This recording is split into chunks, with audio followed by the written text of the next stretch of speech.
이제 우리 하나님 말씀은 에베소서 2장입니다. 에베소서 2장 20절부터 22절까지 말씀입니다. 신약 312페이지에 있습니다. 신약 성경 312페이지에 있는 에베소서 2장 20절부터 22절까지 세 구절이니까 우리 합심해서 한 목소리로 같이 읽겠습니다. 너희는 사도들과 선지자들의 터 위에 세우심을 입은 자라. 그리스도 예수께서 친히 모퉁이 돌이 되셨느니라. 그의 안에서 건물마다 서로 연결하여 주 안에서 성전이 되어가고 너희도 성령 안에서 하나님이 거하실 처소가 되기 위하여 그리스도 예수 안에서 함께 지어져 가느니라. 아멘. 프랭크 비올라라는 분이 쓴 1세기 관계적 교회라는 제목의 책이 있습니다. 그 책에서 저자가 주장하는 게 뭐냐 하면은 이 오늘날 현대교회가 너무너무 소중한 중요한 걸 잃어버렸는데 그게 뭐냐 하니까 1세기 교회가 갖고 있던 이 관계 중심의 교회의 모습이라는 겁니다.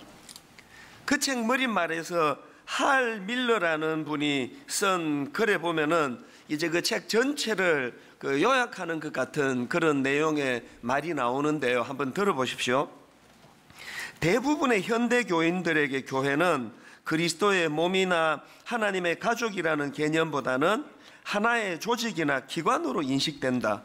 현대 교회의 제도적 형태와 1세기 교회의 관계적 형태 사이에서 보이는 차이는 가히 충격적이라 할 만하다. 여기 보니까 1세기 교회를 그 관계적 형태라고 이렇게 표현을 하고 있고요. 또 오늘날의 현대 교회를 제도적 형태라고 이렇게 지금 표현을 하거든요. 이 차이가 뭔지 다 느낄 수 있는 거 아닙니까? 사실 성경에서 묘사하는 교회의 모습은요, 다 관계적이에요. 그리스도의 몸, 그리스도의 신부, 또 하나님의 가족, 이 전부 다 관계를 설명하는 내용들 아닙니까? 그래서 이 초대교회가 보여주는 그 교회의 특징은 다 이런 관계적 형태였는데 이걸 잃어버렸다는 거 아닙니까? 그래서 저는 그 책의 내용들을 쭉 보면서 불쑥 떠올랐던 단어가 하나 있는데요. 성경에서 이 교제라는 뜻을 가진 이 코이노니아라는 단어가 떠올랐습니다. 이 코이노니아라는 단어가 어디에 나오는가 하면 사도행전 2장 42절에 보면 이제 초대교회의 성도들이 어떤 그 모습을 보이는가 그 내용을 다루는데요. 자, 사도행전 2장 42절을 보십시오. 그들이 사도의 가르침을 받아 서로 교제하고 떡을 떼며 오로지 기도하기를 힘쓰니라. 여기 나오는 서로 교제하고 할 때 이 교제, 이 코이노니아예요, 이게. 그러니까 초대교회 성도들은 위로 하나님에 대해서는 기도하는 데 전념하고 뭘 의미합니까? 하나님을 의지하는 모습 아닙니까? 그런가 하면 또 하나는 성도들 상호 간에 이 교제, 코이노니아에 힘을 썼다는 거예요. 그러면서 이제 이때 사용된 그 교제라는 뜻을 가진 코이노니아가 어떤 성격을 가진 교제인지를 바로 그 다음 43절, 44절에서 설명하는데요. 자, 보시겠습니까?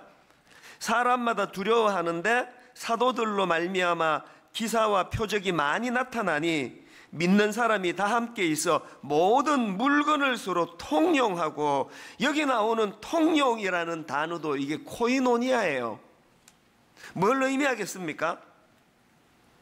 그 당시 초대교회 성도들이 자기들이 사용하던 이 교제라는 이 단어의 코이노니아가 세상에서 통용되던 그거랑은 다른 내용이라는 거예요. 세상에서의 교제는요, 기브 앤 테이크 아닙니까? 저 사람이 날 요만큼 사랑해 주는 만큼 나도 거기에 반응하는 거래적인 성격을 가진 거라면, 지금 여기 초대교회 성도들이 보여주는 이 믿는 사람이 다 함께 있어 모든 물건을 서로 통용하고, 이 코이노니아라는 단어를 여기 쓸 때 세상에서 말하는 친교랑은 좀 다른 형태, 이 코이노니아라는 단어가 나오는 데가 또 있는데요. 그 사도신경 여러분 아십니까? 우리 어릴 때는요, 그 사도신경을 안 해오면 인간 취급을 안 했습니다. 그리고 예배 시간에 사도신경을 고백하지 않으면 안 되는 걸로 생각할 만큼 소중히 여기던 그 신경, 그 사도신경이거든요. 그 사도신경에 보면은 성령을 믿사오며 거룩한 공회와 성도가 서로 교통하는 것과 이 교통이 코이노니아예요. 그러니까 여러분 신앙생활에 있어서 여러분이 딸랑 일주일에 한번 예배 한번 드리고 나는 크리스찬이다, 난 내 신앙인으로 의무를 다했다, 이 자체가 어불성설이라는 거예요. 오늘 많은 크리스찬들이 지금 진짜 중요한 걸 놓치고 잃어버리고 그렇게 살아가는데 그게 뭐냐? 그 코이노니아라는 거 아닙니까? 이런 생각들을 하면은 저는 개척 초기에 분당 우리 교회가 너무 그립습니다. 숫자가 많지 않던 그때 분당 우리 교회는요, 글자 그대로 서로 교제하고 떡을 떼고 또 오로지 기도하기에 전념하던 사도행전 2장 말씀이 구현되던 교회라고 저는 그렇게 기억을 하고 있습니다. 그때는 숫자가 많지 않으니까요, 주일날 예배가 11시 예배 딱 한 번이었습니다. 딱 예배 한 번이니까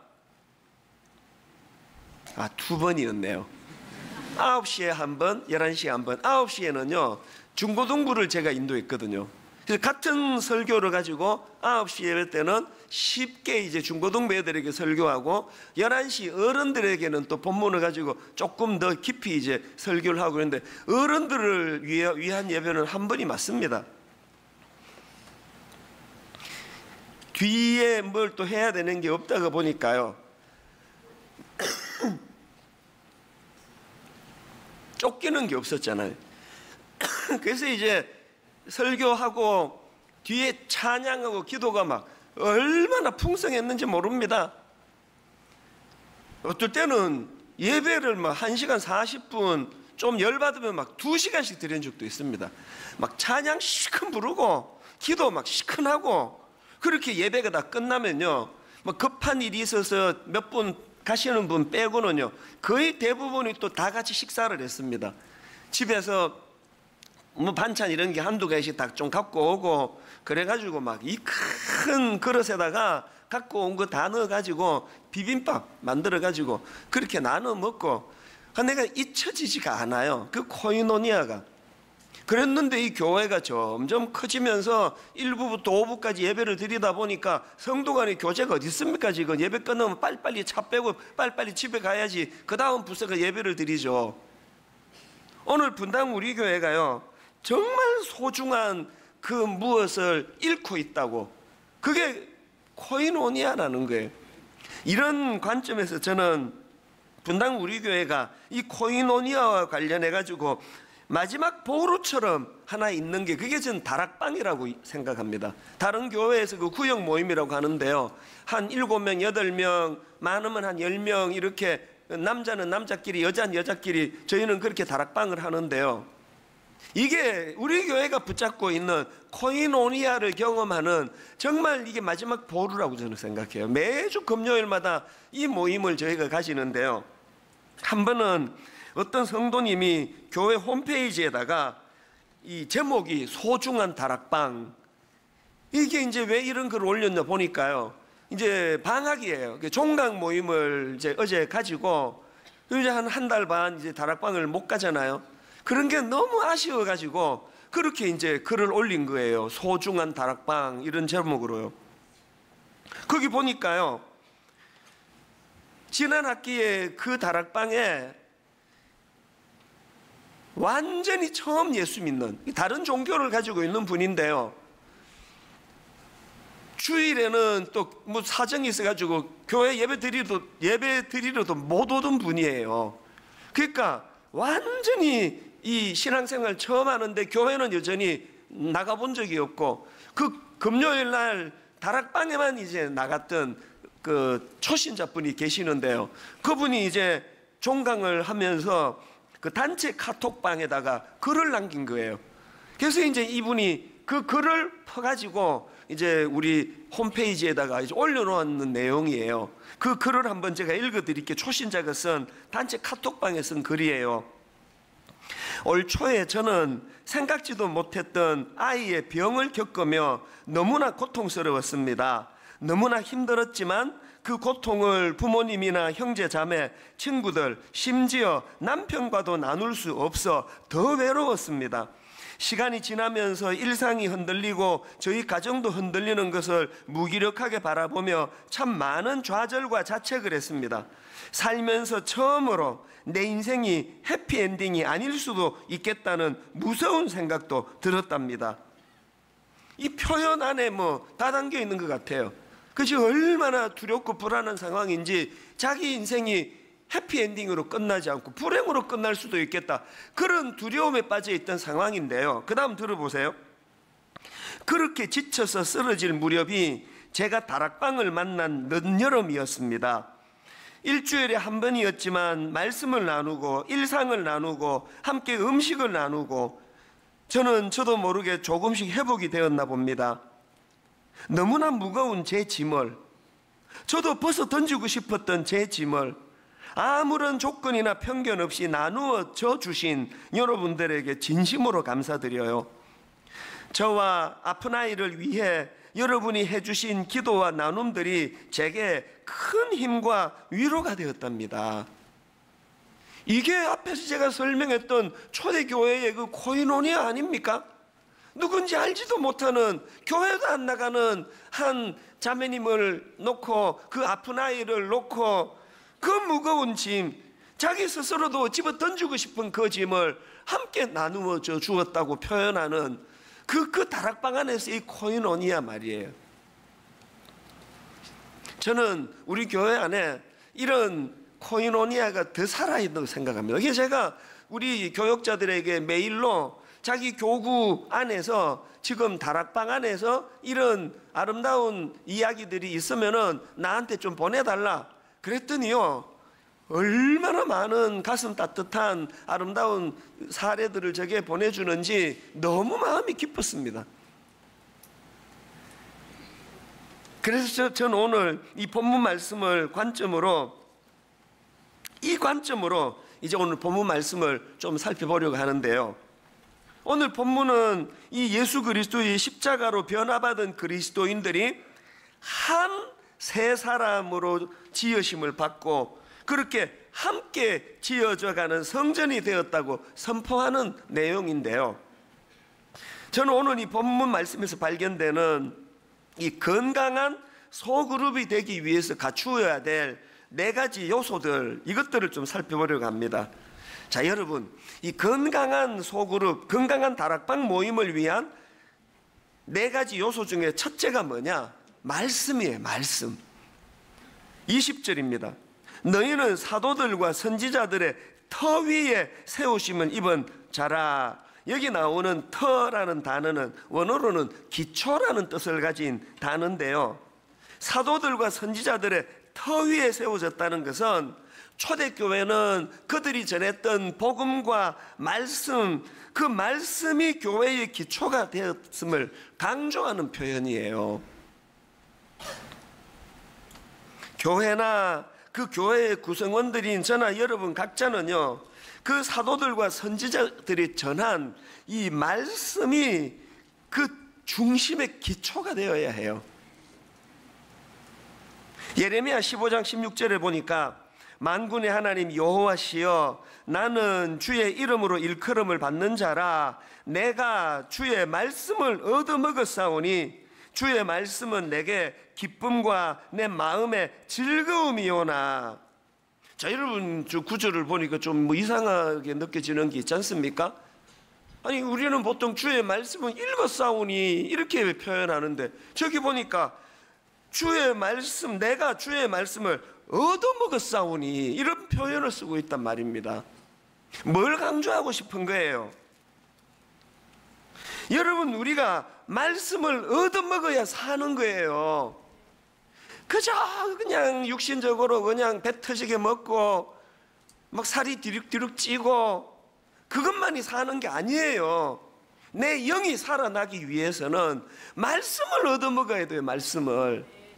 오늘 여러분의 내면 세계가, 오늘 여러분의 영혼이 말라 비틀어져 있는 거 아닙니까? 말씀을 얻어먹지 못해가지고. 여러분이 예레미야 15장 16절이 강조하는 게 뭡니까? 내가 주의 말씀을 얻어먹었사오니, 그 다음 보세요. 주의 말씀은 내게 기쁨과 내 마음에 즐거움이오나. 눈 씻고 봐도 이놈의 세상, 이게 기쁜 일, 즐거운 일이 별로 없는, 그저 무기력하기 짝이 없고, 그러다 보니까 젊은이들은 어떡합니까? 이 말초신경을 자극하는 쾌락을 쫓아갈 수밖에 없는 거 아닙니까? 여러분 내면에 이게 뭐 눈 씻고 찾아봐도 그 영혼의 즐거움, 기쁨을 누릴 수 있는 게 지금 없는 삭막한 세상을 살아가고 있는 거 아닙니까? 이런 시대에 말씀을 얻어먹어야 우리 속사람이 기쁨을 회복한다는 거예요. 말씀을 얻어먹어야 즐거움을 회복한다는 거예요. 이 갈망이 있습니까? 우리 교회에 부목사님, 교구를 담당하는 부목사님 한 분이요, 자기 그 교구에 어느 여성도님을 칭찬을 하면서 그 게시판을 글을 보내왔는데 이메일이에요.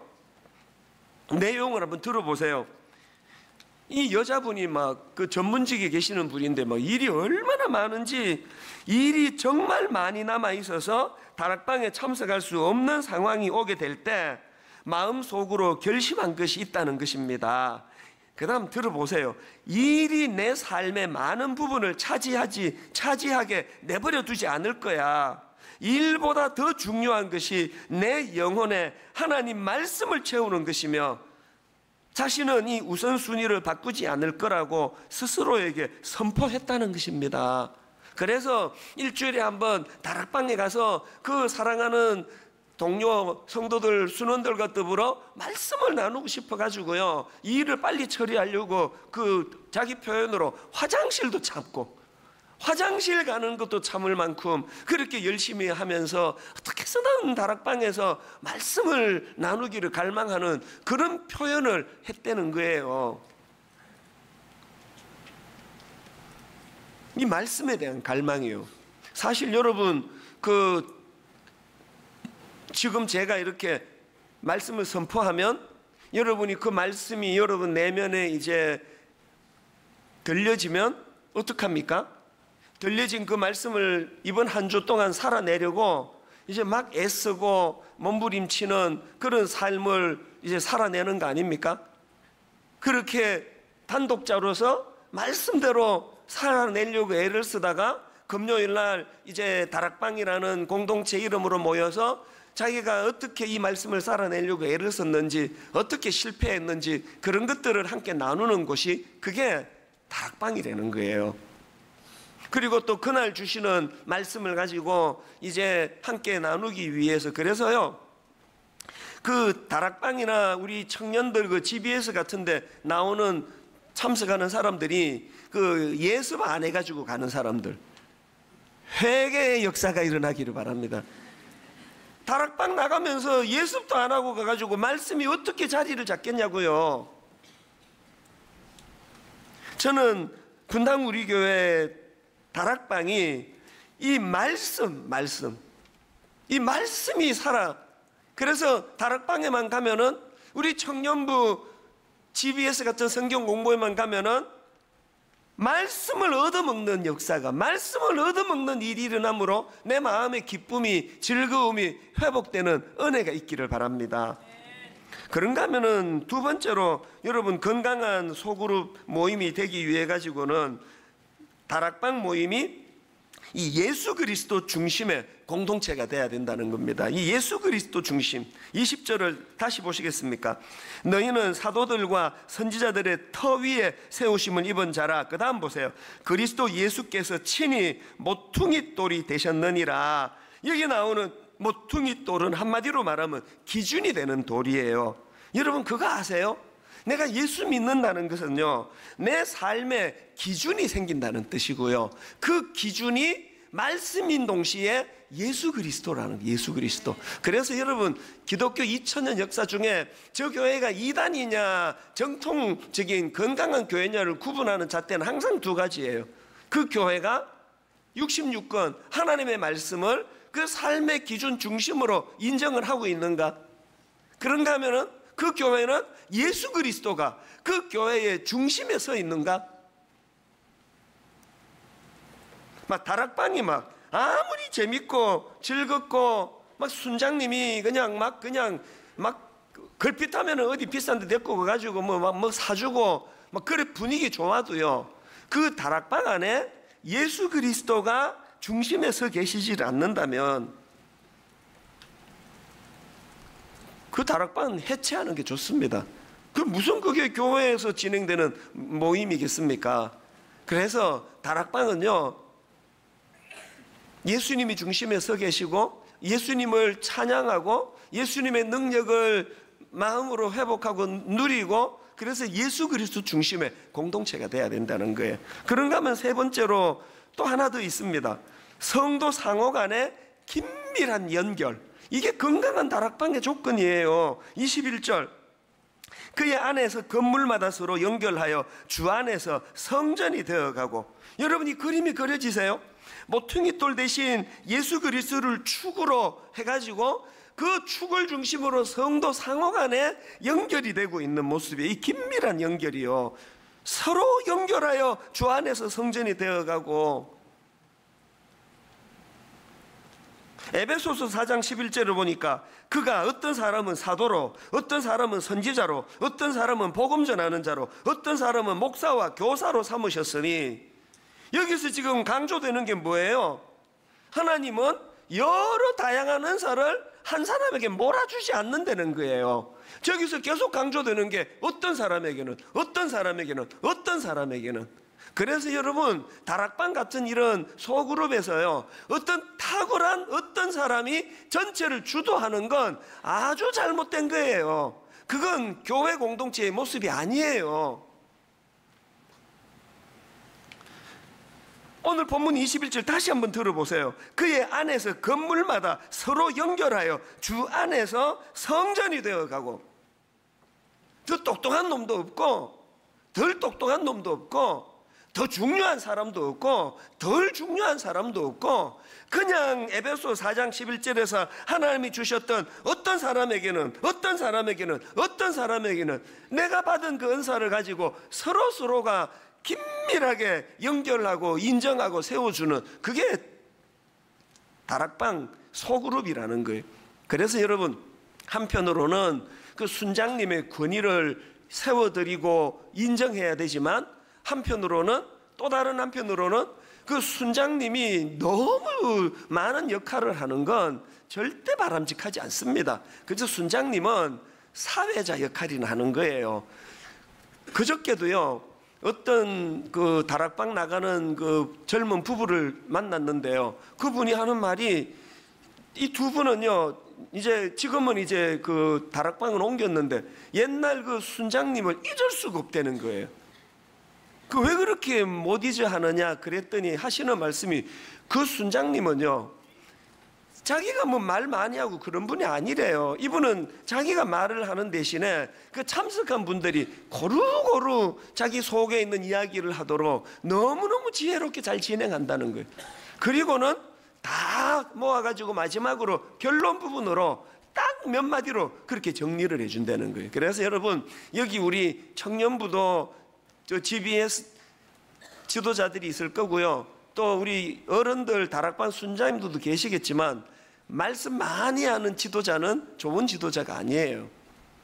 그래서 서로 지체들이 그 안에서 건물마다 서로 연결하여 주 안에서 성전이 되어가고 상호 긴밀한 연결이 일어나도록, 그래서 모든 그 구성원들이 서로 인정하고 연결해 나가도록. 마지막 네 번째로요, 건강한 다락방 소그룹 모임이 되기 위해서는 이방인도 배척하지 않은 관용. 제가요, 다른 표현을 아무리 생각해도 쓸 수가 없어가지고 그냥 이방인이라는 걸 그대로 제가 옮겼는데요, 이방인도 배척하지 않는 관용, 이게 뭘 말하는가 하면 22절을 보시겠습니까? 너희도 성령 안에서 하나님이 거하실 처소가 되기 위하여 그리스도 예수 안에서 함께 지어져 가느니라. 여기 나오는 너희가 이방인이거든요. 원래 예루살렘 성전은 유대인들만을 위한 건축물이기 때문에 이방인들의 출입이 금지가 됐습니다. 근데 여기 보니까 이방인들의 출입이 허락되는 그 정도가 아니고요, 이방인들 자신들이 건축물의 한 구성 요소가 되었다는 거 아닙니까? 이런 일이 어떻게 가능했을까요? 모퉁이 돌 되시는 예수 그리스도가 하신 일을 여러분 오늘 그 에베소서 2장 14절 세 번역으로 한번 보십시오. 그리스도는 우리의 평화이십니다. 그리스도께서는 유대 사람과 이방 사람이 양쪽으로 갈라져 있는 것을 하나로 만드신 분이십니다. 그분은 유대 사람과 이방 사람 사이를 가르는 담을 자기 몸으로 허무셔서 원수된 것을 없애시고, 모퉁이 돌 대신 주님이 하신 일이 유대 사람, 이방 사람 이렇게 담을 쌓으면서 마음을 그냥 쌓아가던 사람들 그 담을 허무신 역할이라는 거예요. 여러분, 그 당시 유대인들이 얼마나 교만했습니까? 이방인들을 무시하기를 사람으로 생각 안 했습니다. 얼마나 교만했는가 하면은요, 왜 저 이방인들이 필요했는지 아느냐고, 저것들 왜 태어났는지 아느냐고, 저것들 지옥의 불쏘시개 감으로 하나님이 만든 거라고, 이렇게 교만이 머리끝까지 올라 남을 무시하던 인간들이 그 유대인들인데, 그 유대인들에게 모퉁이 돌 되시는 예수 그리스도가 그 내면에 들어가니까 너희들도 동참해라. 그래서 여러분, 신앙을 점검하는 잣대가 뭐 여러 가지 있겠지만요, 이걸로 자기 신앙을 점검할 수 있습니다. 나는 막힌 담을 허무신 주님의 제자를 닮아서 나와 너 사이에 담을 허무는 사람인가? 아무것도 아닌 일로 나는 자꾸 담을 쌓는 사람인가? 제가 중고등학교 다니고 대학 다닐 때는요, 진짜 가슴이 아팠습니다. 영남, 호남 이 지역 감정이 얼마나 극심했는지 억장이 무너질 정도예요. 그렇게 그냥 담을 쌓기 좋아하는 이 가슴 아픈 현실에서 예수 믿는 우리가 어떤 변화를 받아야 됩니까? 여러분 다 아시겠지만 저는 경상도 사람이에요. 태어나 보니까 부모님이 그쪽에서 저를 낳으셨더라고요.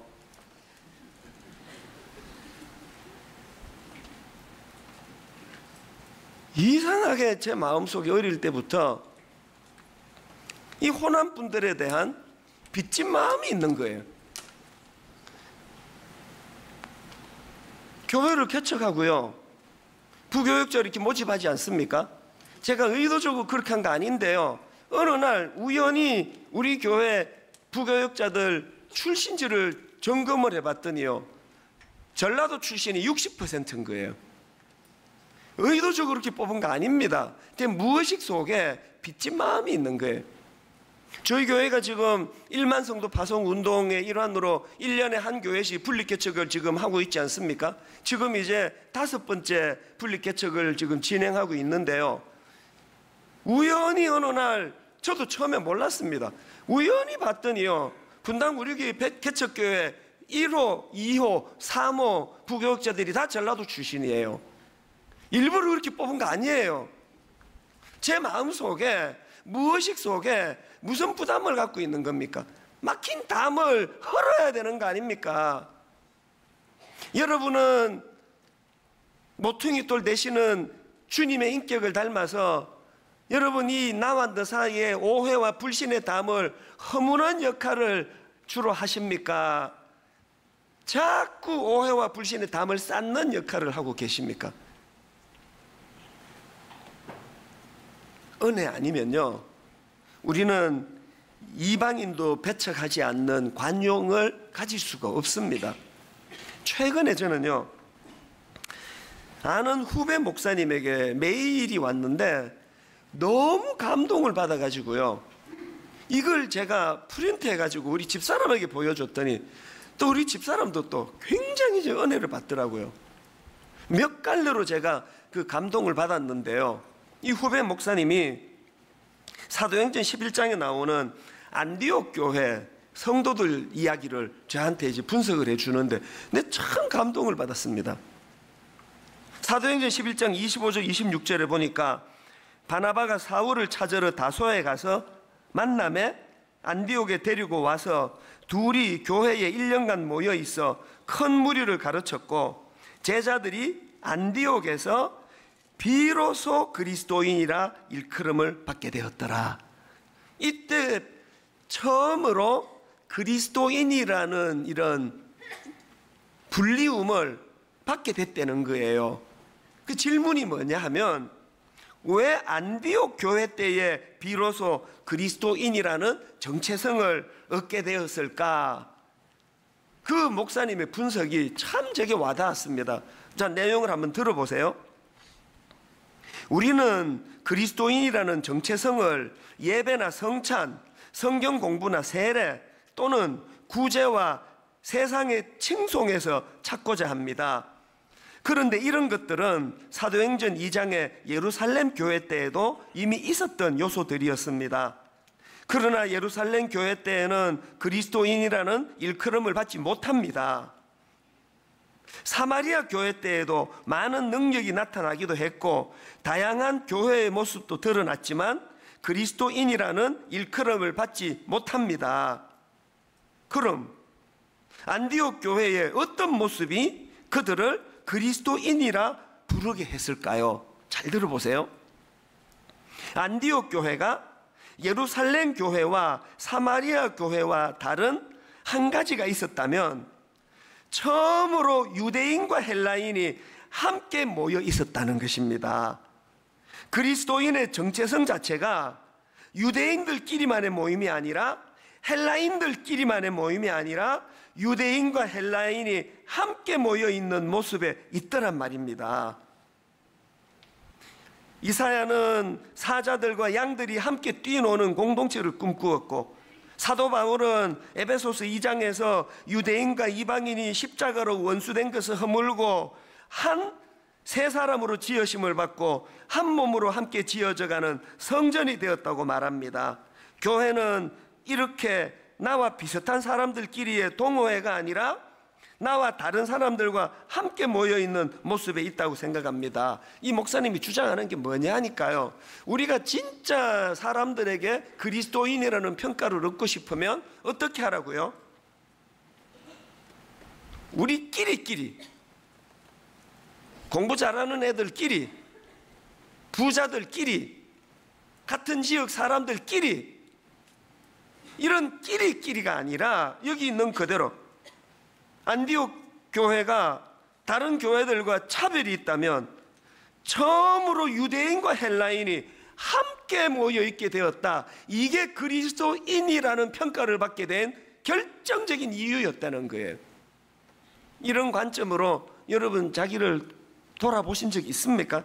근데 여러분, 이 목사님이요, 이런 그 분석의 글을 쓰게 된 이유가 그 다음에 나와요. 이 목사님은요, 목사님 아들이에요. 이제 어릴 때부터 이제 교회에서 목사님 아들로 자랐는데요. 제가 그 글을 보니까 그 목사님 아버지가 목회하시던 그 교회가 좀 다툼이 있고 분열이 있고 교회가 좀 어려움이 많았던 교회였던 것 같아요. 그러다 보니 이제 어린 마음에 그 불평이 생길 거 아닙니까? 그 내용을 한번 들어보세요.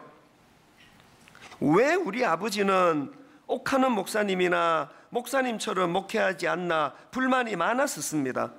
맨날 싸우는 교회에서 자라면서 저의 20대까지의 기도 제목은 다른 교회로 옮기게 해주세요 였을 정도였으니까요. 그러면서 옥하는 목사님이 목회하시는 사랑의 교회 같은 교회를 한없이 부러워했습니다. 그런 교회 성도들은 다 은혜 충만히 누리고 구원의 풍성함을 매일같이 누릴 텐데 하면서요, 어린 시절에 목사 아들로서 뭐 할 수 있는 불평 아닙니까? 그리고 이제 세월이 좀 흘렀는데 그 다음 들어보세요. 시간이 흘러 아버지께서 목회를 은퇴하실 때였습니다. 제 가슴 아픈 얘기예요. 아버지가 이제 은퇴를 하시면서요, 아버지께서 전화를 주셨는데 제게 굉장히 미안해 하시면서 당신이 목회를 제대로 하지 못해서 좋은 교회를 세우지 못했고 목회 열매도 없이 은퇴하는 모습을 보여 미안하다고 하셨습니다. 그때 제가 아버지께 이렇게 말씀드렸습니다. 아버지가 왜 목회의 열매가 없습니까? 제가 있잖아요. 제가 아버지 목회의 열매잖아요. 제가 좋은 열매 맺는 목사가 될게요, 아버지. 그리고 그 다음 내용을 한번 들어. 그 다음 요 짧은 문장 때문에 제가 감동을 받은 거예요. 그 다음에 바로 연이어가지고 이렇게 글을 썼습니다. 그날 깨달은 게 있습니다, 목사님. 선한 목자의 특징은 천사들의 모임, 관로하고 옥하는 목사님이 목회하시던 사랑의 교회같이 좋은 교회에만 계신 것이 아니라 더럽고 이기적인 양들의 모임, 관로하고 매주 싸우던 우리 아버지 교회 같은 곳에도 떠나지 않고 함께 하신다는 사실을요, 그걸 깨달았다는 거예요. 다시 한번 들어보시겠습니까?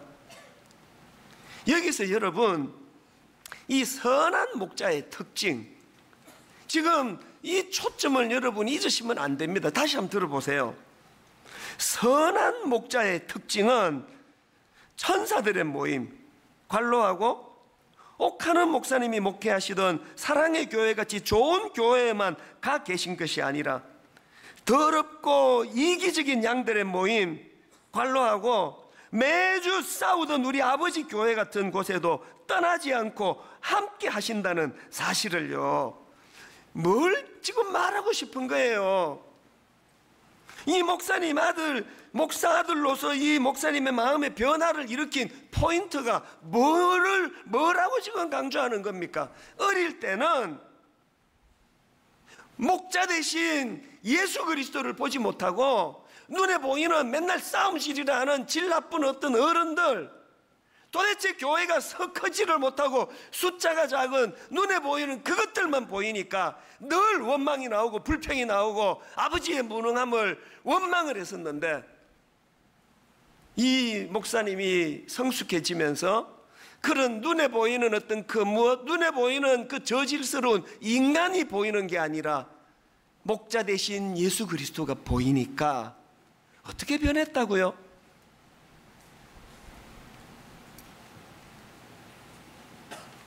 자기 눈으로 보기에 그렇게 성숙하고 그렇게 부러워 보이는 옥하는 목사님같이 목회자라는 그런 목사님이 목회하는 엄청난 그 교회에만 선한 목자 대신 예수 그리스도가 계시는 것이 아니라 맨날 싸움질이 나는 우리 아버지가 목회하는 그 교회에서도 절대로 선한 목자 대신 예수님은 그런 교회라고 떠나지 않으신다는 그 사실을 깨닫고 나니까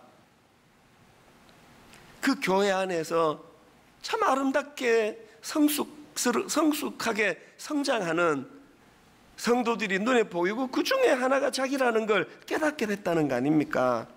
저는요, 이 목사님의 이거 메일을 읽는데요, 자꾸 제 머리에 오늘 분당 우리 교회에서 지금 힘든 가정 몇 가정이 자꾸 떠오르는 거예요.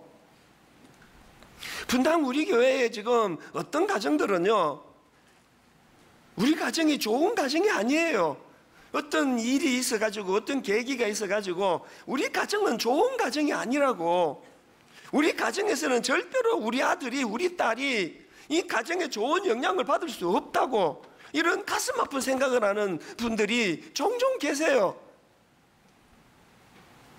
왜 그분들이 떠올랐을까요?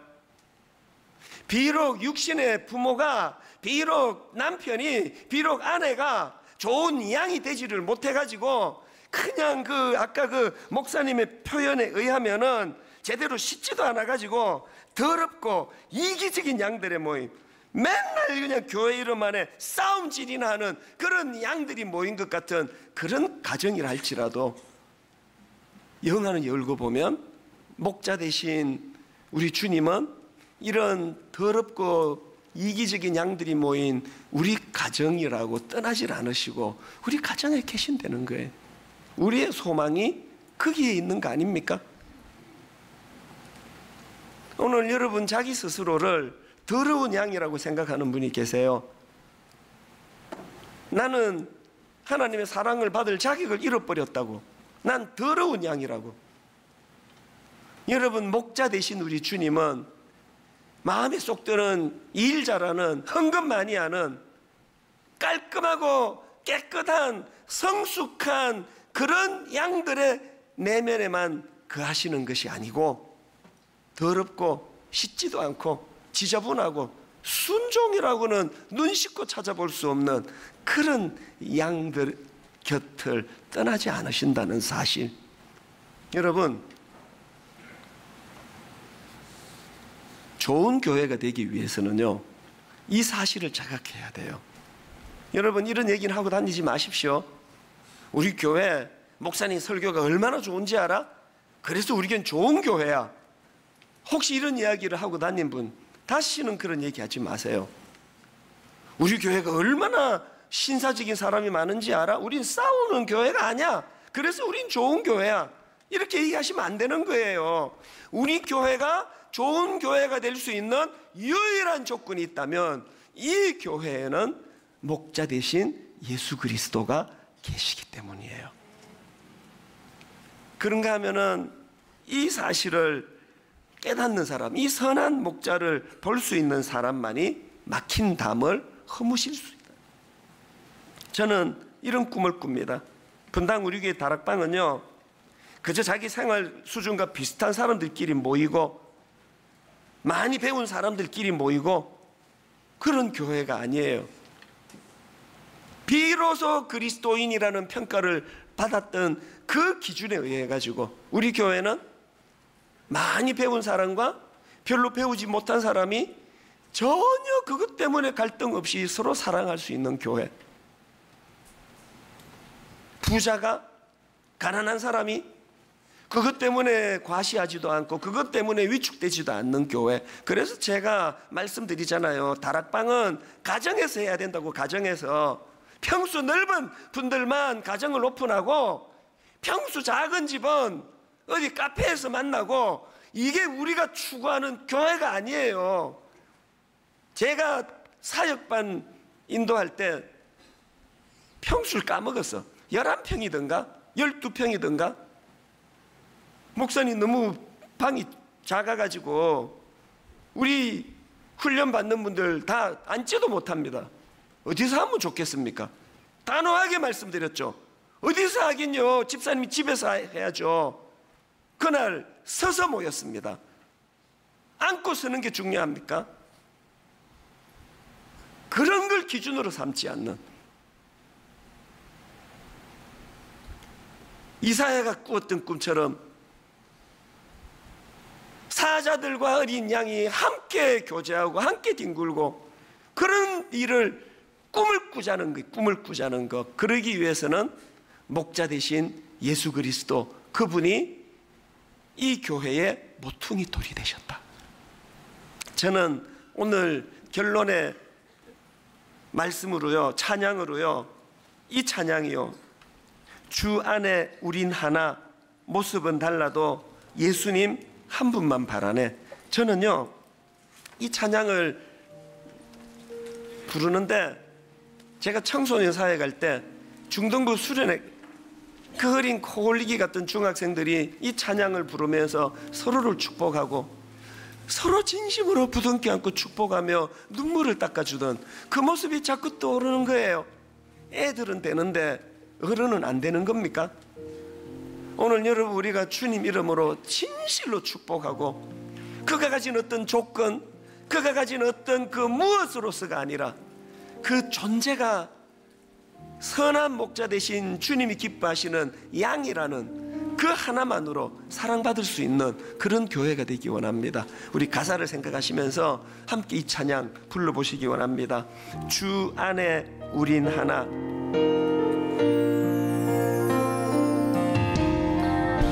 주 안에 우린 하나. 모습은 달라도 예수님 한 분만 바라네. 한 분만 바라네. 사랑과 선행으로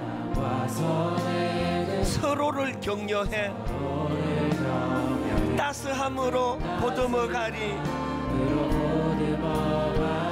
주님 우리 안에 함께 하시니 형제 자매의 기쁨과 슬픔 느끼네. 내 안에 있는 주님 모습 보내. 선한 목자 되신 주님, 그분 기뻐하시네.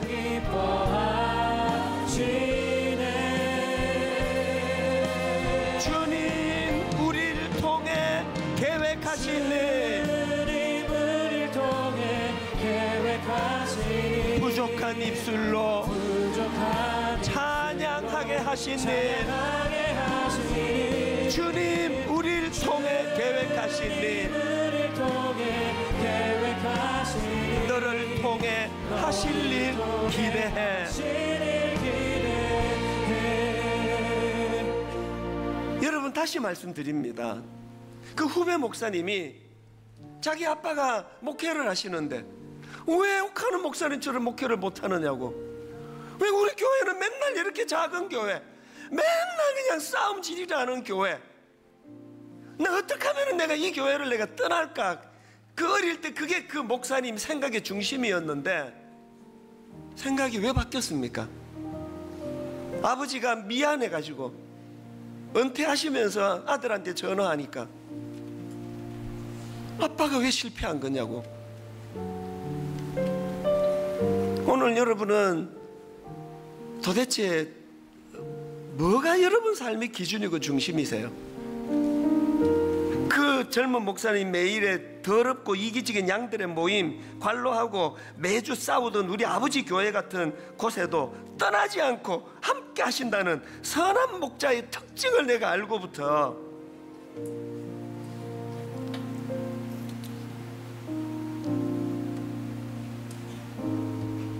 여러분은 뭘 보고 계세요?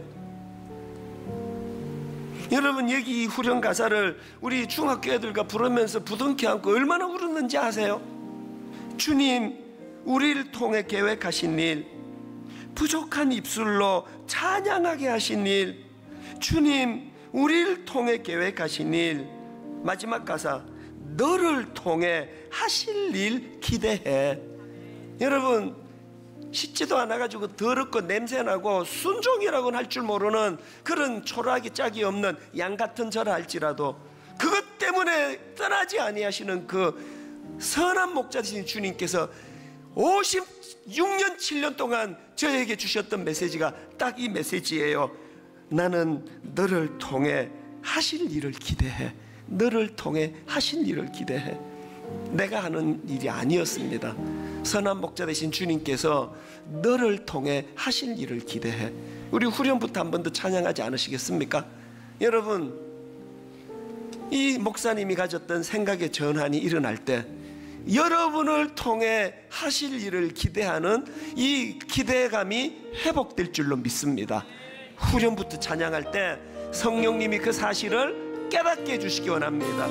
주님 우리를 통해 계획하신 일,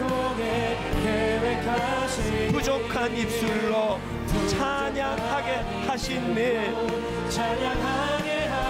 주님 우리를 통해 계획하신 일,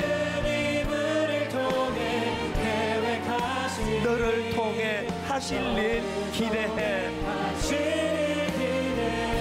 주 안에 우린 하나, 주 안에 우리 하나. 모습은 달라도 예수님 한 분만 바라네. 사랑과 선행으로 서로를 격려해 따스함으로 보듬어 가니. 주님 우리 안에 함께 하시니 형제 자매의 기쁨과 슬픔 느끼네. 내 안에 있는 주님 모습 보내. 그분 기뻐하시네. 우리 공동체 안에 선한 목자 되신 예수 그리스도 주님 우리를 통해 계획하시니 부족한 입술로 찬양하게 하시니 주님 우리를 통해 계획하시니 너를 통해 하실 일 기대해.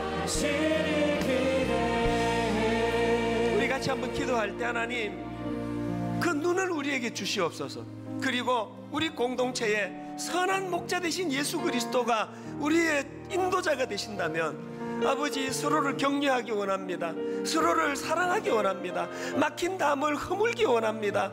하나님 아무리 낙심하고 상심한 형제라 자매라 할지라도 주님은 그것 때문에 그를 떠나지 않는 선한 목자라는 사실을 그에게 깨우쳐 알려주기를 원합니다. 이런 은혜들이 우리 교회 공동체 안에 회복되기 원합니다. 우리 한 목소리로 통성으로 같이 기도하시겠습니다. 살아계신 하나님 아버지, 하나님 어떠한 상황 속에서도 우리를 살아계신 하나님, 우리를 떠나지 아니하시는 선한 목자 되신 주님, 그 주님을 우리 주님 공동체의 주인 되어주신 분이심을 믿습니다. 우리에게 만남의 축복을 허락하여 주셨사 우리의 다락방과 우리 소그룹을 통해 서로 연결되어지게 하여 주시옵소서. 우리의 소그룹들이 성령 안에서 하나님의 거하시는 축복받게 하여 주시옵소서. 선한 목자 되신 주님께서 교회와 소그룹의 주인 되어주셔서 가장 좋은 것과 선하신 하나님의 능력을 드러내는 통으로 사용하여 주시옵소서. 서로 사랑하며 나무나 낫게 서로가 서로를 섬기는 우리가 되게 하여 주시고 이방인들도 함께할 수 있는 예수님을 잘 모르는 자들이나 여자들과 함께할 수 있는 주님의 모임이 막혀진 모든 담들이 허물어지고 진정으로 주님이 기뻐하시는 다락방과 주님의 소그룹이 될 수 있도록 인도하여 주시옵소서. 주님 되신 말씀으로 우리를 견인하여 주시고 예수 그리스도께서 중심이 되셔서 함께 울고 함께 웃으며 더 친밀한 구제가 일어나는 우리의 소그룹이 될 수 있도록 인도하여 주시옵소서. 성령께서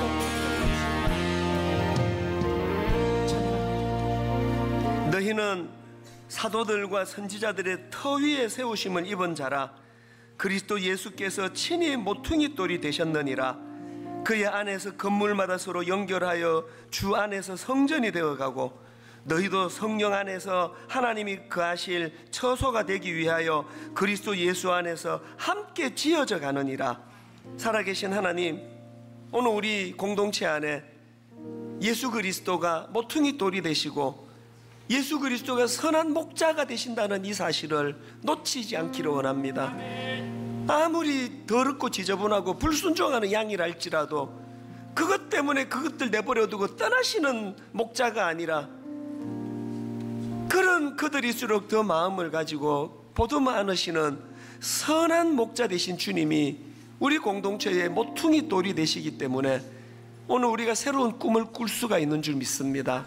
잃어버린 꿈을 회복시켜 주시는 선한 목자 되시는 주님, 모퉁이 돌 되시는 주님을 기준으로 중심으로 우리 서로가 더 잘난 사람도 없고 못난 사람도 없고 부자라서 의시되는 사람도 없고 가난해서 꿈을 잃어버린 사람도 없고 주님 안에서 서로가 서로를 존중하며 연결하며 하나 되어 나가며 그렇게 아름다운 공동체, 아름다운 교회를 이루어 나가는 저희들이 되게 하여 주시옵소서.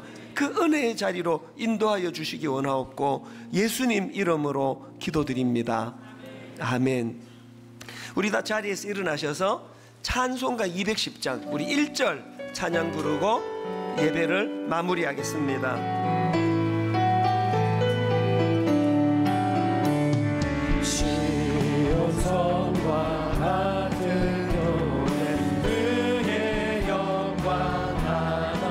허락하신 말씀대로